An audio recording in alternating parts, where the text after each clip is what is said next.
నమస్తే అండి.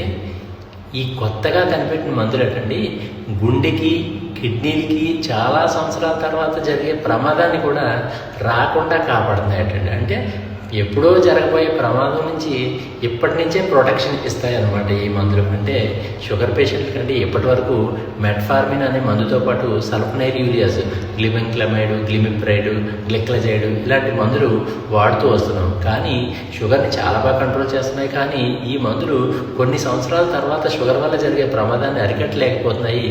కానీ కొత్తగా కొన్ని మందులు కనిపెట్టారండి. ఈ మందులు కొన్ని సంవత్సరాల తర్వాత షుగర్ వల్ల జరిగే ఈ కిడ్నీ ప్రమాదం నుంచి, గుండెకి జరిగే ప్రమాదం నుంచి అరికడుతున్నాయటండి, కాపాడుతున్నాయట. అందుకని ఈ మందుల్ని మొదలు పెట్టండి అని కొత్తగా గైడ్లైన్స్లో చెప్పడం జరిగింది. అవి ఏ మందులు అంటే SGLT2 ఇన్హిబిటర్స్. ఈ SGLT2 ఇన్హిబిటర్స్ని కొత్తగా ఎవరైనా పేషెంట్లు వచ్చినా వాళ్ళకి మెట్ఫార్మిన్ తోటి ఇవే మొదలు పెట్టండి. అంటే పాత పేషెంట్లు కూడా వీలైనంత వరకు ఈ మందుల్ని కలపండి. దానివల్ల వాళ్ళకి ఇప్పుడు కొన్ని సంవత్సరాల తర్వాత జరగబోయే ప్రమాదం నుంచి ఇవి అరికడుతున్నాయి.